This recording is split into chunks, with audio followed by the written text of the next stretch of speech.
Jay, so I'm not going to say breaking news, but the news for today is that the Trump administration has now immediately paused all federal grant and loan programs affecting WIC, Medicare, things of that nature.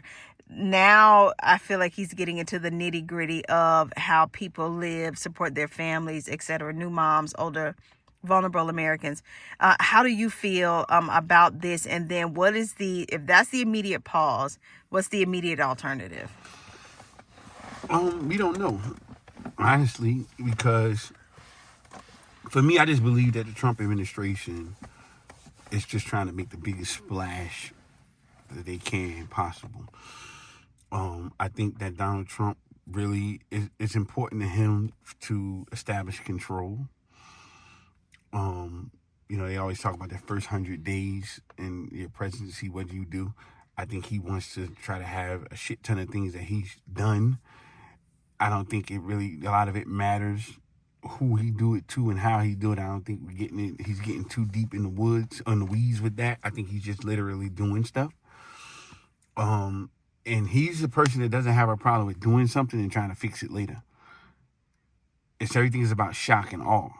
You know what I'm saying? It's like somebody who says stuff. He's a person who says stuff repeatedly that he shouldn't say.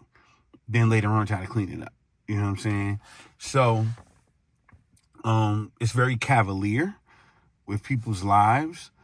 You know what I'm saying? A lot of those programs, like we say Medicare, it's going to be a lot of his supporters is going to be affected by that.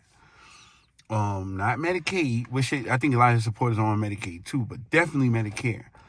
They have issues with the homeless veterans. A lot of his supporters. You know what I'm saying? These programs that helping veterans with housing and things like that. So a lot of Trump supporters are there.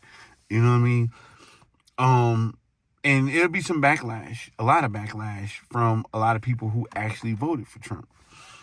Because they weren't informed, because it's not a black, white, purple thing. A lot of Americans are not informed. We like who we like for the dumbest reasons when it comes to politics, to the point where we be ready to kill each other over a candidate. But they don't realize that, some businesses that got nonprofits that we are counting on government funding, they're going to be shut down with this. This is an immediate freeze or pause on them. Some of them voted for Donald Trump. So we just got to see. I hope that it's something that doesn't last a long time. I think it's going to be felt. But Trump has no problem with doing something, and then if he had to make a correction later, it's fine. The sad part is just kind of cavalier to do with other people's lives in the balance or businesses or whatever. And so we'll see. We really will see how it turns out. Nobody knows, because I'll be honest, the majority of people don't know what the hell he's doing.